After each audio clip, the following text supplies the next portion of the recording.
ચંદ્ર મન છે અને આત્મા અને મન વચ્ચે હંમેશા દ્વંદ્વ થાય છે. કોઈ પણ કાર્ય કરવું હોય, ભલે તમે ફિઝિકલી અહીં બેઠા છો પણ મનથી તમે ગમે ત્યાં ધંધે પણ પહોંચી જાઓ, હે ને, કે ભાઈ ત્યાં શું થતું હશે, છોકરો શું કરતા હશે. એટલે ટૂંકમાં આત્મા ઉપર આપણો વિજય નથી. અને સૂર્યની ઉપાસના કરવાથી અને આત્મબળ વધે છે, વિલ કોન્ફિડન્સ વધે છે. જીવનની અંદર જો નિર્ણયો કરવા હોય અને તો સૂર્યની ઉપાસના શ્રેષ્ઠ છે. આમ પણ આપણા આ દૈવ કાર્યની અંદર 5 જ દેવોની પૂજા છે. ગણપતિ, માતાજી, પછી તમે કોણ? સૂર્ય. કોઈ દાડો ગણેશ કે માતાજી રસ્તામાં મળ્યા નથી. અને એટલે એની ઉપાસના અને સૂર્યના ગુણ એટલા બધા છે આપણા જીવનમાં કે આખું જીવન પર્યંત જો સૂર્યની સેવા કરીએ ને તો પણ એના ઋણની અંદરથી માણસ મુક્ત બની શકતો નથી. 4 જગ્યા એવી છે બાપજી કે આપણે ત્યાં એના ઋણમાંથી કોઈ દિવસ માણસ મુક્ત બની શકે. પહેલું ઋણ કોનું? આપણી માનું, અને કે જેને આપણને જન્મ દીધો છે. તો ધર્મને નહીં સાચવીએ તો ધર્મ આપણું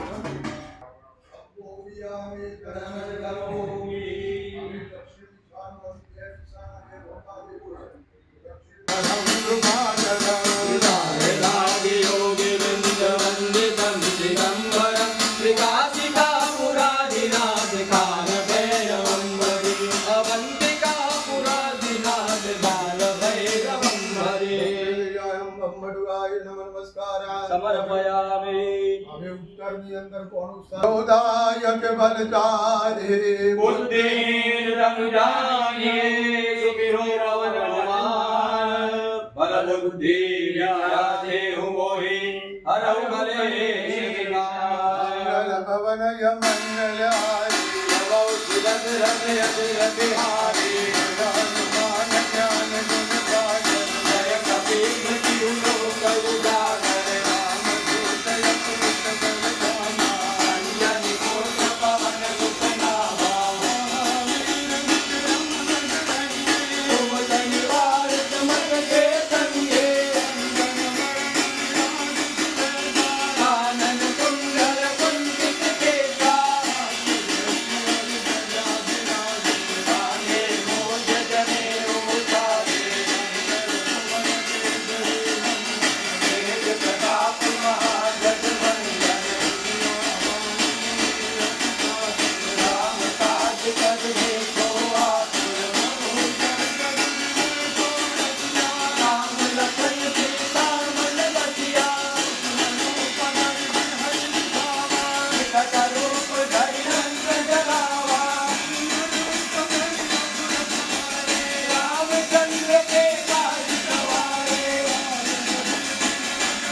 ડાયવર્ટ થઈ બુદ્ધિ બગડી અને તો જીવન બગડતા વાર થતું હે ને?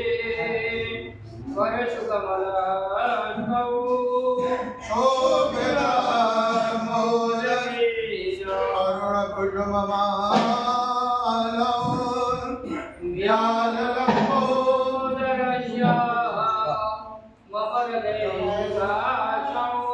શ્રી ગણેશ અમારા ભગવાન